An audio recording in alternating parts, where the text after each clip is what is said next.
अरे अरे, आ गए वापिस और फिर से वही हालत। मैंने किया था ना मैंने मत जाओ, आज तो किस्मत तुम्हारी अच्छी थी जो बच गए। मैं तो कहती रह गई और आप मेरी सुनते ही नहीं हो।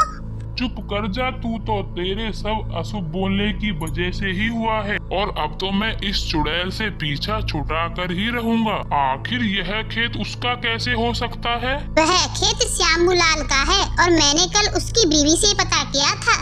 श्यामूलाल और उसकी बीवी भी उस चुड़ैल से परेशान है। ने मुझे ये ही बताया कि उसके खेतों में एक हफ्ता पहले चुड़ैल घुस आई है और वह चुड़ैल खेतों को अपना बताने लगी है और जो भी वहाँ जाता है उसे मार मार के भगा देती है और यहाँ तक कि श्यामलाल को। मैं इस चुड़ैल का कुछ तो करके ही रहूंगा।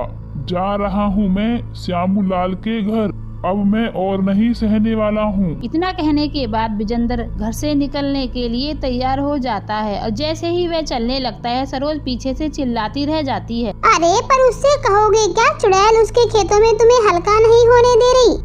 बिजेंद्र श्यामूलाल के घर पहुंच जाता है और उससे मिलता है। अरे श्यामूलाल, मैं सरोज का पति बिजेंद्र हूँ, ने मुझे पहचाना नहीं है क्या? अरे नहीं नहीं, ऐसी बात नहीं है। आओ आओ बैठो बिजेंद्र भाई, मैंने आपके बारे में तो बहुत सुना है, कहो कैसे आना हुआ? अरे भैया, मैंने सुना है तुम्हारे खेतों में कोई चुड़ैल घुस आई है। अरे हाँ भाई, बड़ा परेशान हूँ। हाँ, पर मैं भी। तुम कैसे परेशान हो गए हो बिजेंद्र भैया? अरे वो तुम मेरे गांव में ही रहते हो तो हुए ना मेरे दोस्त। अरे मेरा दोस्त परेशान तो मैं भी परेशान। अरे भैया, करना क्या है, कोई उपाय है क्या? हाँ भैया, अभी तक तो कोई भी उपाय नहीं है, पर मेरे पास है। मेरे पास भूत भगाने वाला एक टोटका है जो कि मैंने अखबार में पढ़ा था। वो काम करने से चुड़ैल जरूर तुम्हारे खेतों से भाग जाएगी। समझ गए मेरी बात? अच्छा, तो जल्दी बताओ ना विजेंद्र भाई। इसके लिए हमें एक लाल रंग का कपड़ा चाहिए, उसमें हमें नींबू, लाल मिर्च, काली मिर्च और एक माता रानी की तस्वीर रखनी पड़ेगी। फिर बस उसकी एक पोटली बनाकर और हम अपने हाथ में उसे जंगल की तरफ ले जाएंगे। जब हम उसे चुड़ैल की तरफ को फेंकेंगे तो चुड़ैल उससे थोड़ी जलने लगेगी और फिर उसके बाद भाग जाएगी। अच्छा, ऐसा क्या? बस फिर क्या था, श्यामूलाल और बिजेंद्र दोनों लाल कपड़े की पुटरिया लेकर जंगल की तरफ चल देते हैं।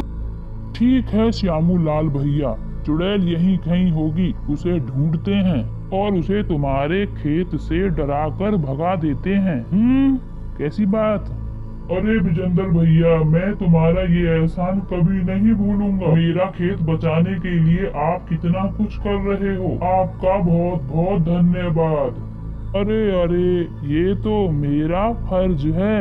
चलो चलो अंदर चलकर चुड़ैल को ढूंढते हैं। फिर दोनों लोग खेत में घुस जाते हैं और चुड़ैल को ढूंढने लगते हैं।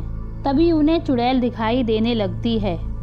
श्यामूलाल, जाओ और अच्छा सबक सिखाओ इसको। श्यामूलाल बिजेंद्र की बात सुनकर उस पुटरिया को लेकर उस चुड़ैल की तरफ चल देता है। चुड़ैल उसे देख लेती है। क्यों रे श्यामूलाल, तुझसे मैंने कहा था ना ये खेत अब से मेरे हैं, फिर क्यों तू यहाँ मरने के लिए आ गया है? चल निकल यहाँ से, छोड़ दे इस खेत को हमेशा हमेशा के लिए। तभी श्यामूलाल चुड़ैल की तरफ बढ़ता है और उसे लाल पुटरिया चुड़ैल की तरफ फेंक देता है।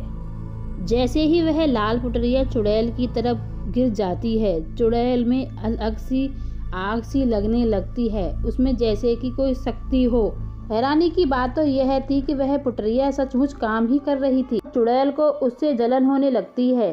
अरे बचाओ बचाओ, ये क्या है? अरे बचाओ, अरे कितना दर्द हो रहा है, ये कैसी पुटरिया? चुड़ैल वहाँ से दौड़कर खेत से बाहर निकल जाती है। श्यामूलाल के पीछे खड़ा देख बिजेंद्र को चुड़ैल एकदम जलकर राख हो जाती है। वह उसके पीछे खड़ा मुस्कुरा रहा था। अच्छा, तो तुम दोनों मिले हुए हो। वाह श्यामूलाल, तो ये विजेंद्र तुम्हारी मदद कर रहा है। पर क्या तुम्हें पता है, ये ही विजेंद्र तुम्हारे खेतों में सुबह सुबह हल्का होने के लिए आता है। इतना कहकर चुड़ैल तो वहाँ से चली जाती है, पर श्यामूलाल विजेंद्र को गुस्सा से देखने लगता है। विजेंद्र को चुड़ैल की बात सुनकर श्यामूलाल से डर लगने लगता है और वह पीछे की तरफ खिसकने लगता है। श्यामलाल उसे पकड़ लेता है। देख श्यामूलाल, मुझे माफ कर दे, मुझे माफ कर दे। मैं तो तेरा दोस्त हूँ ना तेरा। दोस्त नहीं, बिल्कुल नहीं। तेरे जैसा दोस्त तो मुझे बिल्कुल नहीं चाहिए।